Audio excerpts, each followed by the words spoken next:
présent. Il avait reçu une invitation, il est dans une autre église. Voilà pourquoi vous allez remarquer un vide.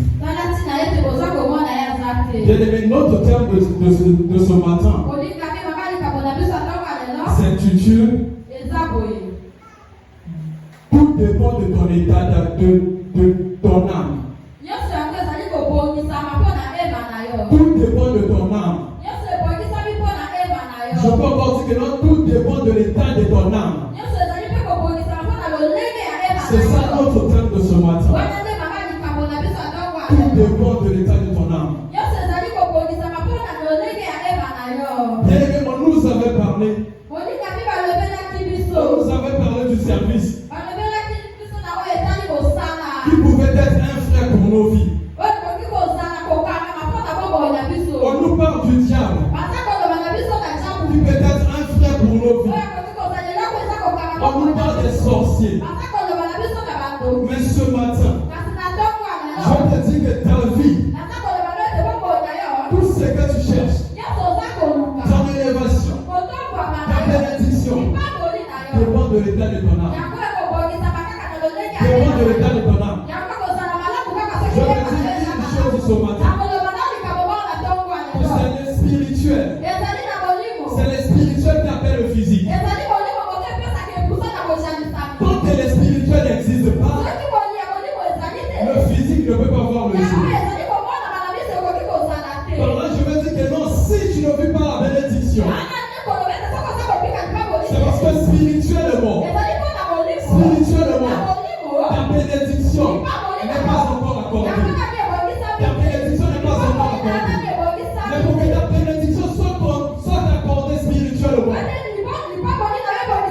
tu as besoin de revoir l'état de ton âme. Ton âme est dans quel état? Parce qu'on va prier. On va condamner le diable. On va condamner l'église. On va condamner les autres. Parfois c'est nous-mêmes. Parfois c'est nous-mêmes. Mais c'est quoi l'âme? C'est quoi l'âme? L'âme, c'est la vue humaine. L'âme, c'est la vue humaine. C'est l'intimité qui est en toi que tu ne peux pas voir. C'est le profondeur qui est en toi que tu ne peux pas voir. C'est là qui est plus profond de toi. C'est ce qu'on ne peut pas imaginer, c'est cette intimité. C'est ça là. Si on nous pose la question, que lorsque nous pleurons, encore lorsque nous sommes en joie, la tristesse vient d'où? La joie vient d'où? La tristesse et la joie viennent de l'âme. Si l'âme est attristée, le physique aussi sera attristé. Si l'âme est dans la joie, si l'âme est en paix, le physique aussi sera en paix. Mais souvent nous cherchons le physique sans penser au spirituel. Sans penser au spirituel. On pense à ce qu'on va nourrir le corps. On pense à ce qu'on doit se vêtir. On pense à ce qu'on a tout ce qui est terrestre. Mais on ne pense jamais à l'âme. On ne pense jamais à l'âme. Mais le fait de ne pas penser à ton âme constitue un frère pour ta vie. Parce qu'une personne qui est bénie physiquement, c'est une personne qui est reconnue par Dieu. Une personne qui est reconnue par Dieu, c'est la personne que son âme est dans la bonne voie. Mais si ton âme n'est pas dans la bonne voie, comment est-ce que Dieu va te connaître? Tu vas te faire connaître dans le monde spirituel.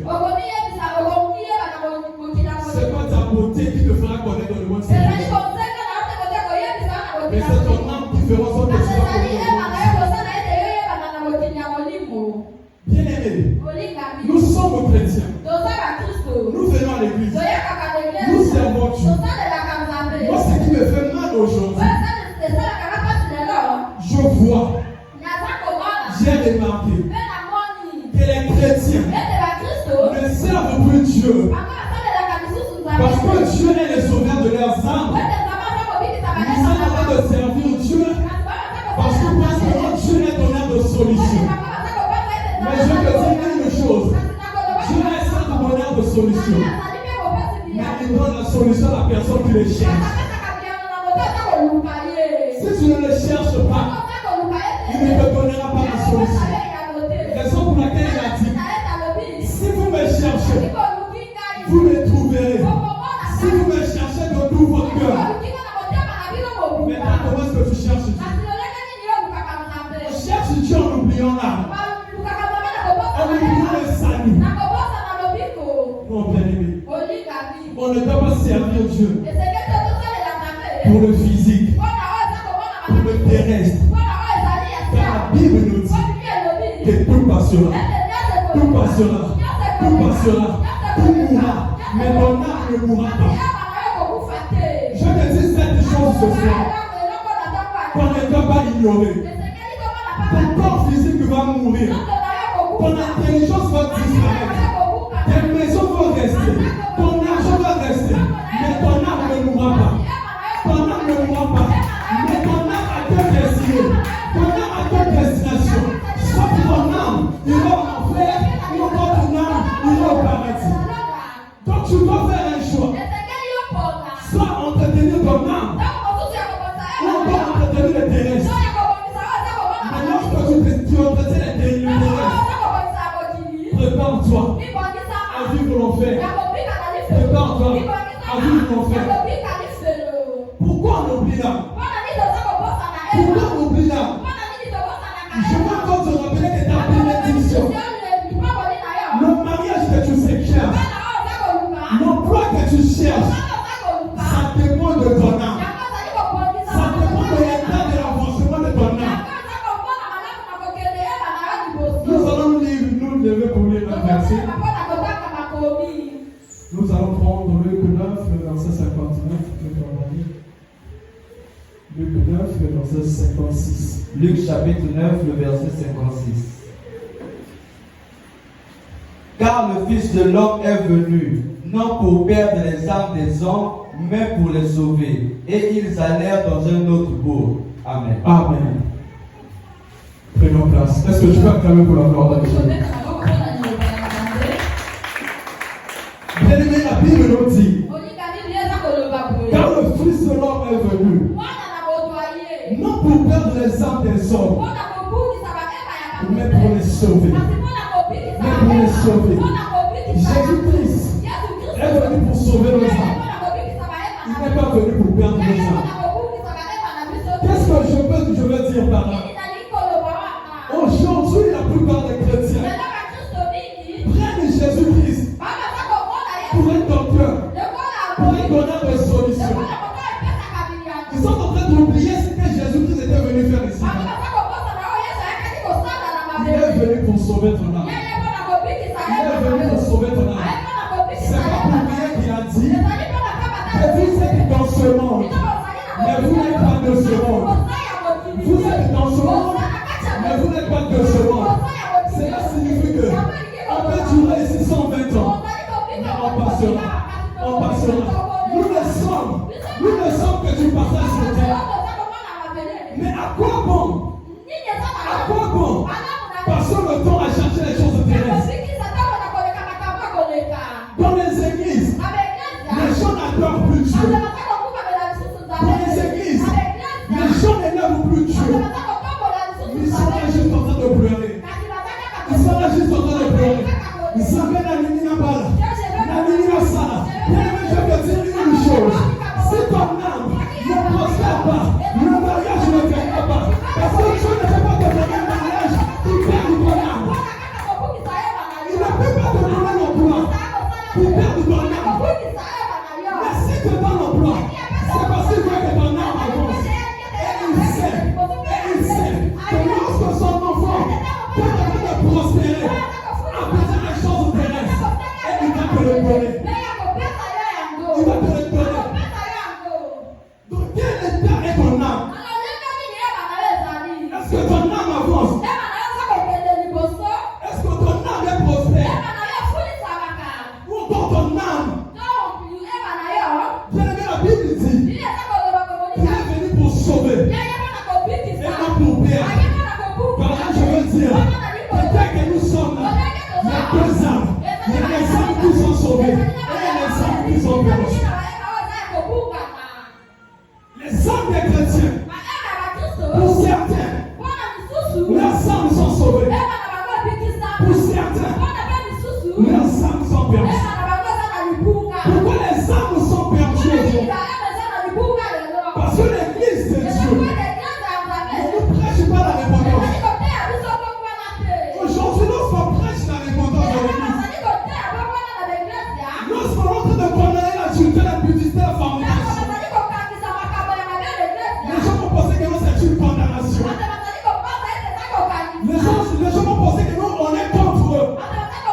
crains rien.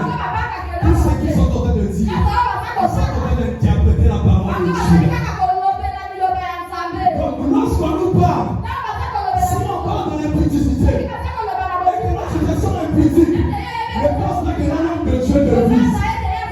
Mais c'est rien écrit dans la Bible. Car la Bible nous dit que les impudiques, les idolâtres, quiconque aime et pratique le mensonge, ne libéreront pas le royaume des cieux. Ne libéreront pas le royaume des cieux. Et comme les hommes de Dieu sont ici présents pour nous amener vers le royaume des cieux, ils doivent dénoncer ces choses. Ils doivent dénoncer ces choses. Quel était ton âme? Lorsque tu pleures, bien-aimé, Dieu n'est pas bête. Dieu n'est pas bête. Il y a d'autres personnes parmi nous. Je sais que si je donne à X, Y l'emploi, je vais perdre son âme. La personne ne viendra plus à l'église. On a commis ce genre de personnes. Lorsque la personne gagnerait, la personne était zélée. La personne servait Dieu.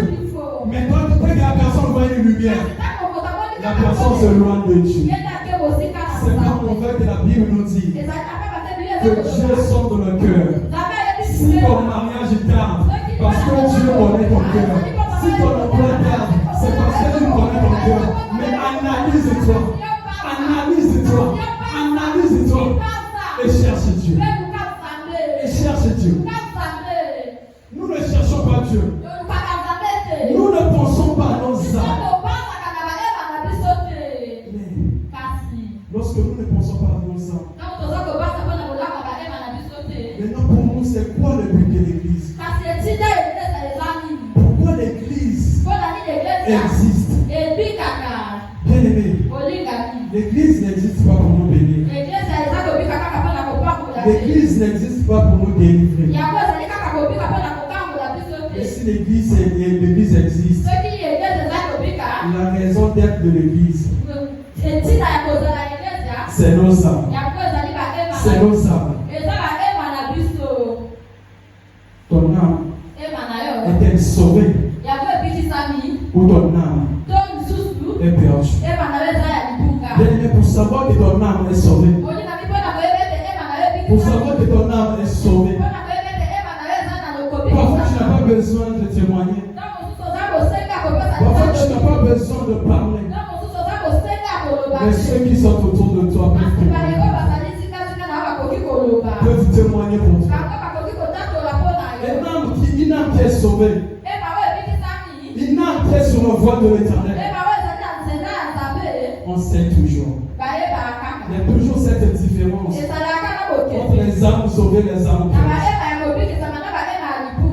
Une âme sauvée, une personne sauvée, c'est cette personne qui pratique la charité. C'est cette personne qui pratique la charité. Moi, je vais te poser une question. Est-ce que tu pratiques la charité? Est-ce que tu pratiques la charité? Parce qu'une âme sauvée, c'est une âme qui vit selon la voie de l'éternel.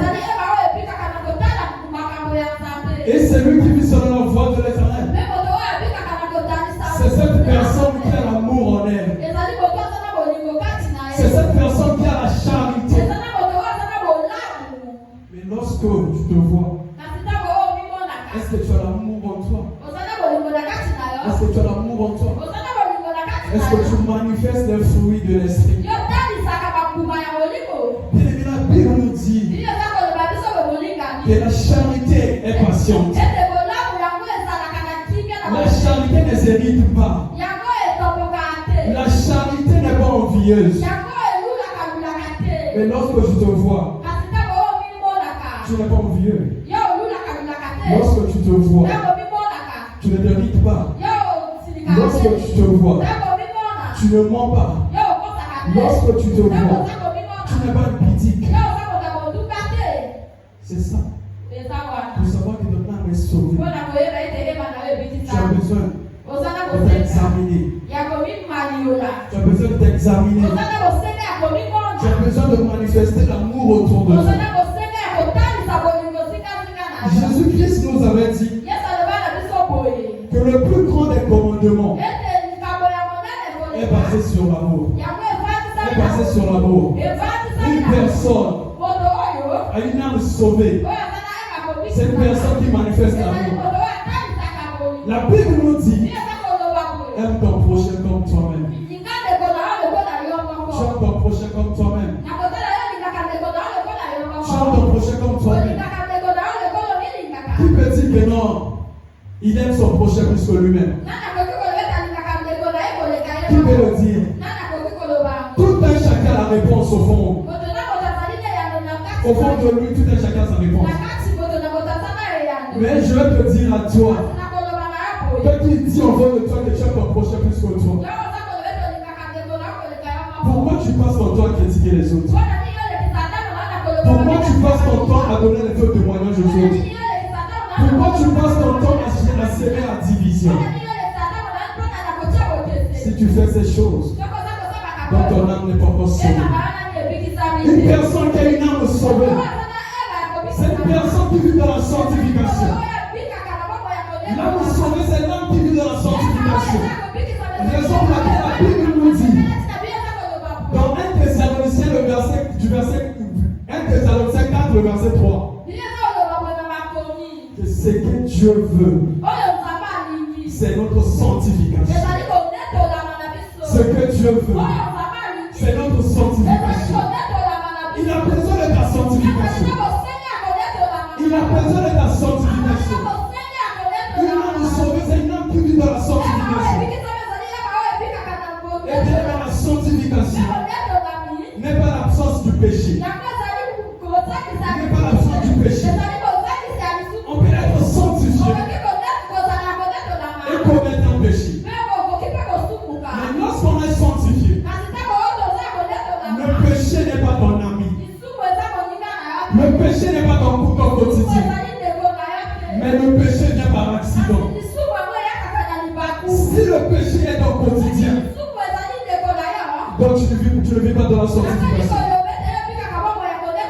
Une personne sanctifiée, c'est une personne qui est renouvelée. Qui est renouvelée par l'intelligence de Dieu. Et nous sanctifiés. Et nous sanctifiés. L'âme qui vit sur la bonne voie, l'âme qui est sauvée, c'est l'âme qui aime Dieu. Qui aime Dieu au milieu de nous. Qui aime Dieu au milieu de nous. La Bible nous dit, tu aimeras le Dieu, ton Dieu, de tout ton cœur, de toute ton âme et de toute ta pensée. De toute ta pensée. Qui aime Dieu. Qui aime Dieu. On a dit de tout ton cœur. Mais ton cœur, est-ce que ton cœur aime Dieu? Est-ce que tes pensées aiment Dieu? Est-ce que lorsque tu restes, tu penses à Dieu? Non. Aujourd'hui, les chrétiens ne pensent pas à Dieu. Aujourd'hui, les chrétiens n'aiment plus Dieu. Bien aimé, lorsque je dis que non, les chrétiens n'aiment plus Dieu, je veux parler des deux facettes de Dieu. Bien aimé, souvent le pasteur nous prêche. Il a dit Dieu a deux visages. A deux visages. Nous sommes en train de vivre. Ce Dieu-là est notre avocat. Il est notre défenseur. Raison pour laquelle tu vas remarquer que malgré les bêtises que nous faisons, malgré nos états qui ne sont pas bons, mais il renouvelle toujours le souffle de viol. Il nous fait toujours grâce. C'est parce qu'il est notre avocat, il est notre défenseur. Mais bien aimé, après l'enlèvement, ce même avocat-là sera juge. Ce même avocat-là sera juge. Et ne sera plus celui qui te voyait dans le péché, qui te disait, mon fils, ma fille, lève-toi, continue ta marche. Mais il te dira que la Bible t'avait dit, tu ne pécheras point. Il te dira que la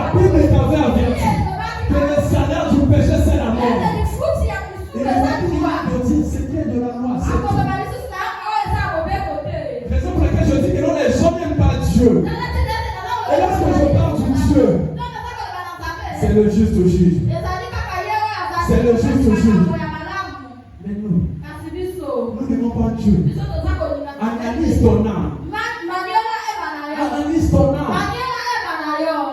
Tu dois savoir dans quel état se trouve ton âme. Bien aimé, pour savoir une âme est perdue.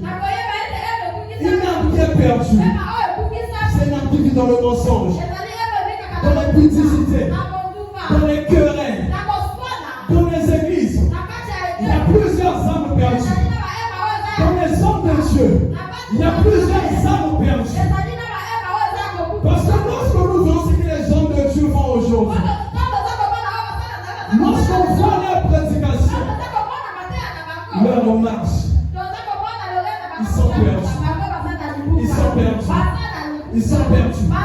Parce qu'il y a des hommes de Dieu aujourd'hui qui prennent l'église pour leur business. Ils prennent l'église pour leur entreprise. Ils ont oublié que l'église est le domaine de personne. L'église est le domaine de personne. L'église est pour Dieu. L'église est pour Dieu. Aujourd'hui, il y a des pasteurs. Il y a des pasteurs aujourd'hui qui sont en train de monopoliser le pouvoir. Ils pensent qu'ils sont les seuls à voir la grâce de Dieu. Lorsque quelqu'un ou une personne pense, lorsqu'une personne pense qu'elle est la seule, si un serveur de Dieu pense qu'il est le seul vrai, donc il est faux. Donc il est faux. Donc il est faux. C'est ce que nous remarquons aujourd'hui.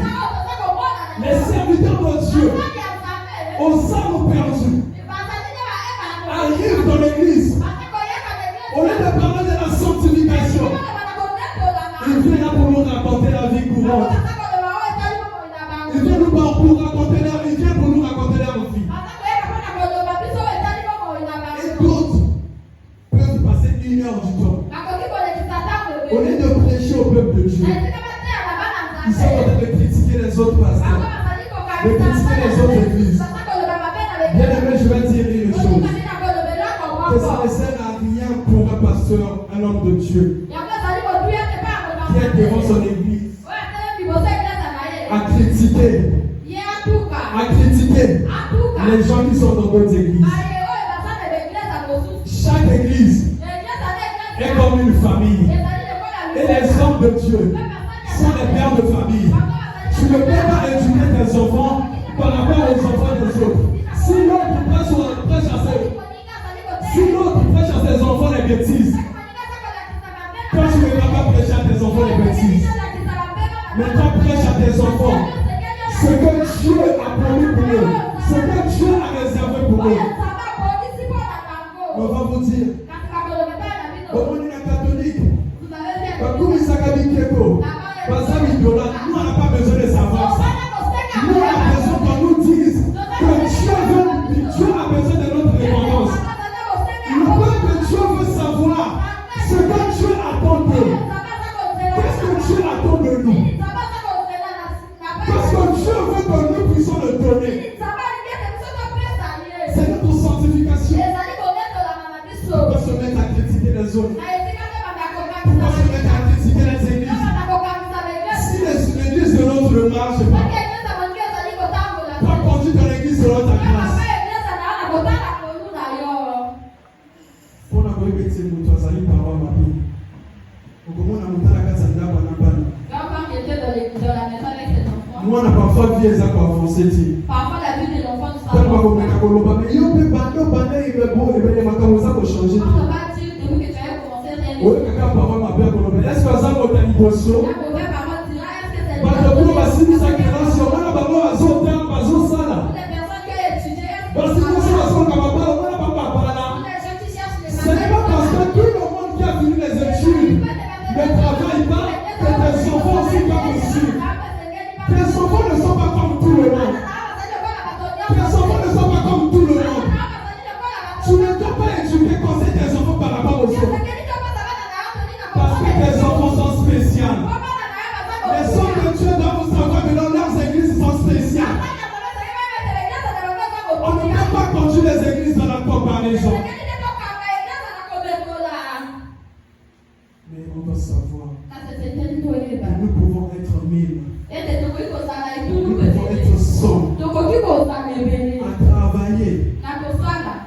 étudier dans un même domaine. Dans un même domaine.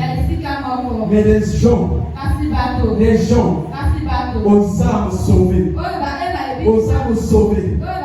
lorsqu'ils iront là où on cherche les gens, pour un travail, pour un besoin quelconque, quand tu vas arriver, même s'il y a 1000 personnes, lorsqu'il va venir, c'est lui qu'on va prendre. Parce que lorsqu'il va venir, lorsqu'il va approcher, on ne va pas voir son visage, on ne va pas voir sa beauté, on ne va pas voir son nom, mais on va voir une lumière qui est en train d'enfoncer. Et la lumière ne vient que de Dieu.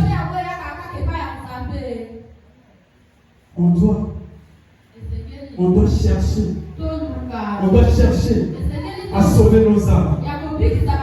On doit chercher à sauver nos âmes. Nous ne cherchons pas à sauver nos âmes. Nous sommes là. On est dans l'église. On est en train de prier. On est en train de prier. On parle à Dieu tous les jours. On parle à Dieu tous les jours. Bien, lorsque nous prions, il y a peu de gens qui prient à Dieu pour que Dieu ait pitié de leurs âmes. Mais la plupart prient pour que Dieu ait pitié de leur vie, de leur profession, de leur activité. On va savoir que le but de Dieu, ce sont nos âmes. On doit chercher à sauver ces âmes. On doit chercher à sauver nos âmes. Une âme sauvée, c'est une âme qui cherche le diable. C'est une âme qui cherche l'éternel. C'est une âme qui cherche le royaume des cieux. Raison pour laquelle la Bible nous dit que cherchez premièrement le royaume des cieux. Et le reste vous sera donné par Jésus. La Bible nous dit que nous devons chercher le royaume des cieux. Et le reste nous sera donné. Nous sera donné. Mais aujourd'hui, nous voyons chez les chrétiens. Les chrétiens se comportent comme les païens. Pourquoi je dis que les chrétiens se comportent comme les païens? Parce qu'aujourd'hui, les chrétiens sont en train de chercher les biens. Ils ne pensent même pas à leurs âmes. Ils ne pensent pas à leurs âmes. Ils ne pensent pas à leurs âmes. Lorsque nous venons à Jésus-Christ, on doit d'abord savoir que nous venons pour chercher dans le royaume des cieux. Nous venons pour chercher le royaume des cieux. Nous ne sommes pas comme ceux qui vont dans la magie, comme ceux qui vont dans la franc-maçonnerie. Parce que ceux qui vont dans la franc-maçonnerie, c'est pour chercher la richesse. Mais nous, on ne veut pas Dieu pour chercher la richesse. C'est pour sauver nos âmes. Cherche à sauver ton âme. Et la Bible est claire avec nous. Il dit, vous cherchez le royaume des cieux. Et le reste vous sera donné. C'est pour nous dire que dès que nous sommes là, si nos âmes sont sauvées, si nous avons trouvé le royaume des cieux, tout ce que nous cherchons, tout ce que nous traversons à tête, Dieu va nous le donner. Dieu va donner. Parce qu'il connaît ce qui est bon pour nous. Quel est l'état de ton âme? Quel est l'état de ton âme? Tu dois t'examiner. Si Jésus-Christ arrive aujourd'hui, où est ton âme? Où est ton âme? Est-ce que ton âme ira au paradis? Ou ton âme ira en enfer? La vie chrétienne est un choix. Et quel choix? Dès que nous sommes dans l'église, tu peux pouvoir choisir. Tu dis que non, je choisis Dieu comme donneur de solutions, donneur de faiseur de miracles. Mais je ferai comme Jésus. Je te dirai que je ne choisis pas Dieu parce qu'il fait les miracles. Choisis Dieu parce que c'est lui qui a le pouvoir de sauver ton âme. Lorsque ton âme est sauvée,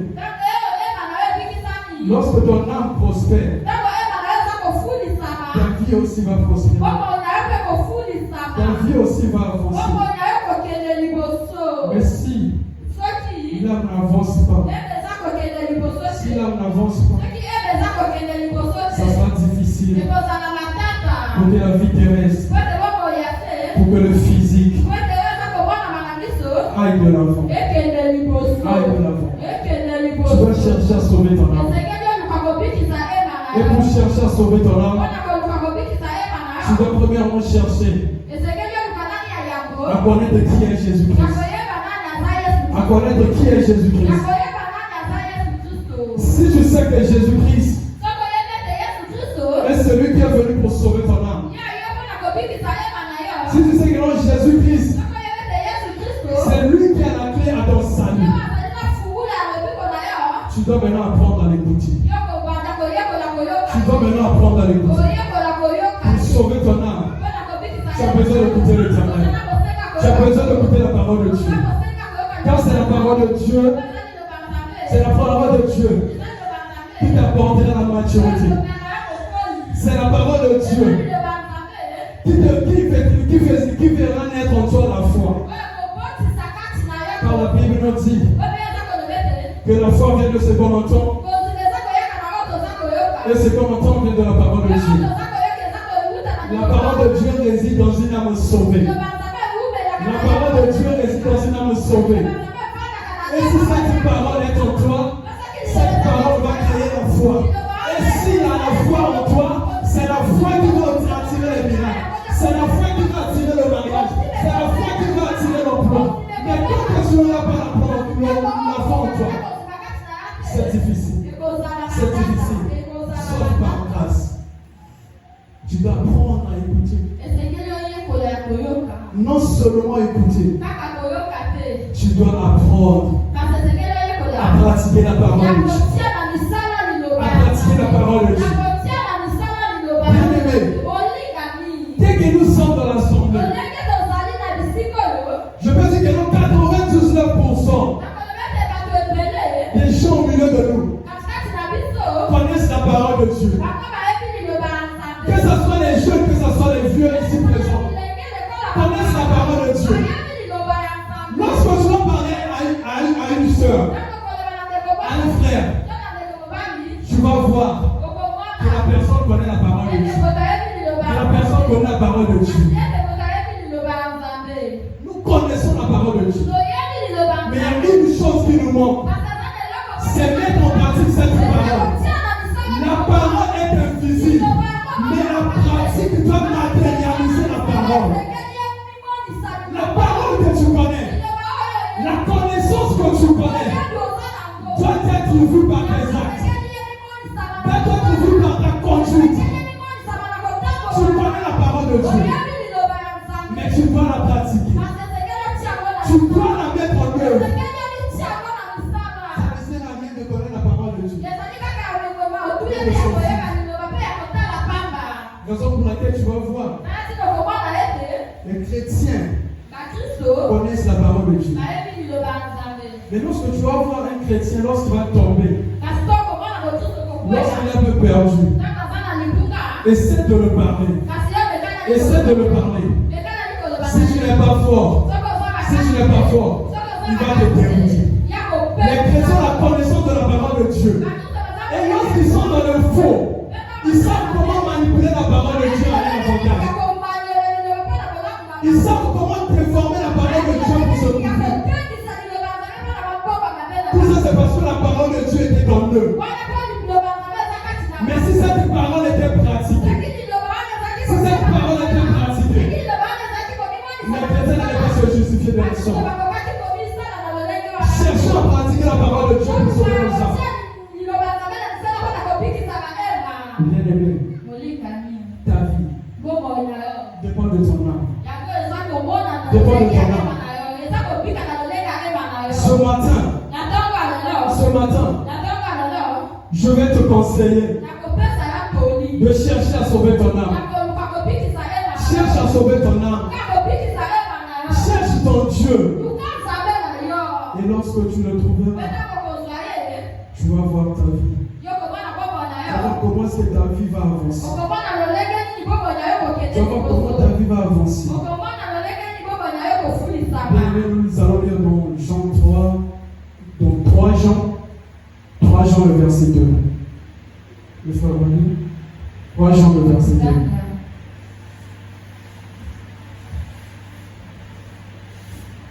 3 Jean verset 2. Bien-aimé, je souhaite que tu prospères à tous égards et sois en bonne santé, comme prospère l'état de ton âme. Amen. Amen. Est-ce que tu peux acclamer pour la parole de Dieu? Bien-aimé, la Bible nous dit que bien-aimé, je souhaite que tu prospères à tous égards, comme prospère l'état de ton âme. Ce matin, moi aussi, comme la parole de Dieu, je souhaite que tu prospères à tous égards, comme prospère l'état de ton âme. Comme prospère l'état de ton âme. Je vais te dire cette parole. Que cette parole ne sera pas dite en vain. Pourquoi elle ne sera pas dite en vain? Parce que tout le monde, je te pose une question. C'est de savoir. Mais il dit, il veut que je prospère comme prospère l'état de mon âme. Est-ce que c'est dans quel état est mon âme? Bien-aimé, je te dis une chose. Du moment où tu es ici présent, lorsque nous voyons le commencement du culte, jusqu'à arriver à ce moment, si tu as été concentré, si tu es concentré, je peux dire que tu es sanctifié. Je peux dire que tu es sanctifié. Parce que lorsque nous avons prié, nous avons demandé pardon à Dieu. Nous avons demandé la sanctification. Nous avons demandé, nous avons prié, nous avons demandé pardon à Dieu. Et nous avons demandé à ce que l'Esprit de Dieu vienne. C'est à travers toutes ces choses que la Bible dit que nul ne vient à Jésus-Christ et n'est pas tel qu'il est venu. Parce que Dieu que tu es venu en ces lieux, ces lieux ont déjà été préparés. Du moment où tu as mis ton pied en ces lieux, tu as reçu les grâces. Du moment où tu as mis ton pied en ces lieux, tu es sous la puissance de Dieu. Et laisse-moi te dire ce matin, laisse à ce que ton commerce prospère, laisse à ce que ton activité prospère, laisse à ce que ta vie prospère. Car tu es enfant de Dieu. Je ne dois pas douter de ça ce matin. Que ta vie prospère. Pas prospère le temps de ton âme. Et ce matin, je prierai à Dieu. Je prierai à Dieu. Que si nos âmes ne sont pas sauvées, si nos âmes ne sont pas prospères, mais lui qui est miséricordieux, lui qui est miséricordieux, qui fasse miséricorde à tout un chacun ici présent. Qui nous fasse miséricorde dans nos vies. Qui nous fasse miséricorde à travers sa parole. À travers sa parole. Bien-aimé, j'ai dit que non, tout dépend de l'état de ton âme. Mais je veux encore te dire une chose. Ce n'est pas pour me contredire. Ce n'est pas pour me contredire. Mais je peux te dire que ton âme peut être perdue. Mais la disposition de ton cœur peut attirer l'éternel. Peut attirer l'éternel. La raison pour laquelle tu vas voir l'enfant prodigue. Lorsqu'il avait demandé son héritage, il est parti loin de son père. Il est parti loin de son père. Mais lorsqu'il avait décidé de revenir, il ne revenait pas pour reprendre sa place. Il ne revenait pas pour prendre ses biens. Mais il avait dit, je vais vers mon père. Je vais vers mon père. Et je me dirai, Père, j'ai péché par le temps contre le ciel. Mais le fait qu'il ait pensé à cela, le fait qu'il ait dit cela, lorsqu'il venait de loin,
tuer un contrat pour organiser la fête de cet enfant. Et lorsque nous lisons la Bible nous dit que le Père avait dit, ramenez les chaussures. Ramenez les chaussures. Lorsque le Père donne les nouvelles chaussures à son fils, c'est pour dire que c'est même la nouvelle marche. La nouvelle marche. Laisse à ce que Jésus-Christ connaisse la nouvelle chaussure. Pour que la nouvelle marche commence. Pour que la nouvelle marche commence avec la Jésus-Christ. Tu ne vois pas le cœur de ton âme, mais tu vois ton cœur. Tu vois ton cœur ce matin. Si tu dis, bon, faites-le porter les chaussures. C'est pas avec les chaussures. Il a dit, j'ai besoin d'un habit. J'ai besoin d'un habit. Et l'habit symbolise le pouvoir. L'habit symbolise la gloire. C'était pour dire que mon enfant, dès qu'il a revenu, il va retrouver tout ce qu'il avait perdu. Il va retrouver tout ce qu'il avait perdu. La richesse qu'il avait consommée, il va le retrouver. Mais c'est ce que Jésus-Christ aujourd'hui aussi te remet tout ce que tu avais perdu. Que tout ce que tu avais perdu, il te le redonne. Parce que tu es venu à lui. Parce que tu es venu à lui. C'est le même verset. La Bible nous dit que le Père avait porté du bague. Et la bague symbolise l'alliance. La bague symbolise l'alliance. Que Jésus-Christ nous voie, que Jésus-Christ te fasse porter la bague ce matin. Que Jésus-Christ renouvelle l'alliance entre vous deux ce matin. Que l'alliance soit renouvelée. Qu'il te fasse porter la bague. Quand tu es un enfant qui déconnaît son état.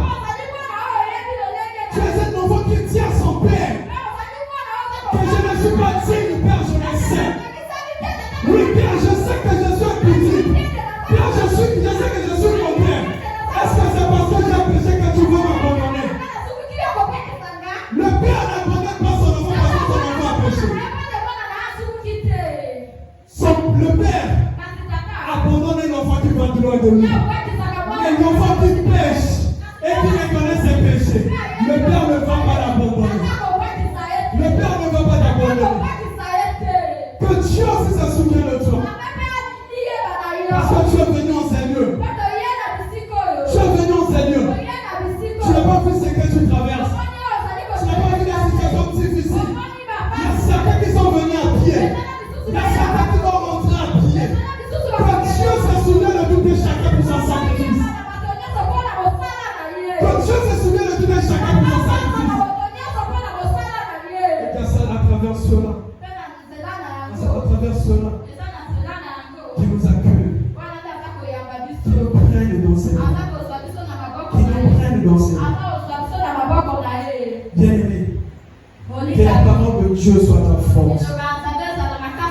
Que la parole de Dieu soit ta force. Bien-aimé, on ne va pas prêcher. Les serviteurs de Dieu ne vont pas prêcher pour te condamner. Mais ils vont prêcher pour te ramener à Dieu. Pour te ramener à Dieu. Et lorsqu'on dit que non, Dieu a besoin de toi. Lorsqu'on dit que non, Dieu a besoin de toi. On doit montrer les canaux. Comment faire pour arriver à Dieu? Comment faire pour arriver à Dieu? Que Dieu se souvienne de nos âmes. Que Dieu se souvienne de nous. Et qu'il fasse en sorte que nos âmes prospèrent. Que nos âmes prospèrent. Et que cette prospérité de l'âme impacte notre vie physique.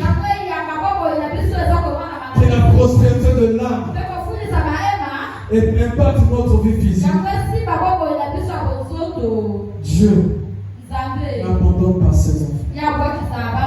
Dieu n'abandonne pas ses enfants. Mais je te dis une chose. Ne vois pas ton état de péché. Parce qu'il y a plusieurs personnes qui n'arrivent plus à servir Dieu, à suivre Dieu, parce qu'ils sont culpabilisés par le péché. culpabilité ne t'empêche pas de servir Dieu. Que la culpabilité ne t'empêche pas de suivre Dieu. Que ton péché ne te freine pas. Mais tu dois savoir une chose. Que Dieu est venu ici-bas. Pour nous qui sommes pécheurs.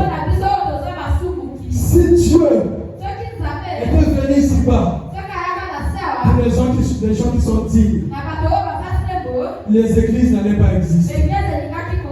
Mais s'il est venu ici, c'est pour nous. Et nous devons chercher à sauver nos âmes. Nous devons chercher à ce que nos âmes prospèrent. Revenons à Dieu. Revenons à Dieu. Analyse ta vie. Là où tu n'arrives pas, dis-lui que Père, je n'arrive pas. Dis-lui que je n'arrive pas. Il va t'apporter les secours. Il va t'apporter les secours. Ne va pas te plaindre devant les autres. Non. Que ce soit pour l'emploi, le mariage, la maladie. Ne va pas auprès des hommes. Ne va pas auprès des hommes. Car les hommes ne te donneront jamais les bons conseils. Ils ne te donneront jamais les bons conseils. Bien, je vais prendre un exemple. Ce sont les faits qui se passent en ce moment. Aux États-Unis, il y avait une personne qui souffrait beaucoup. Qui n'arrivait plus vraiment dans sa vie. Et cette personne va auprès de son ami pour lui demander conseil. Il a dit, je n'arrive pas. La maladie elle me dérange. Les médecins n'arrivent plus. Qu'est-ce que je vais faire? Et son ami lui a dit, au lieu de souffrir, tu peux simplement te donner la mort. Tu peux simplement te donner la mort. Et cette personne s'est donné la mort. Aujourd'hui, son ami est arrêté. Son ami est arrêté. Et c'est pourquoi? C'est parce que la personne a demandé conseil chez les hommes. A demandé conseil chez l'homme. Mais nous devons demander conseil à Dieu. On doit faire confiance à notre Dieu. On doit se confier dans l'Éternel. Et si nous confions en l'Éternel, nous serons sauvés. Et nos vies seront éclairées. Je veux finir par dire que fais de l'Éternel tes délices et il te donnera ce que ton cœur désire.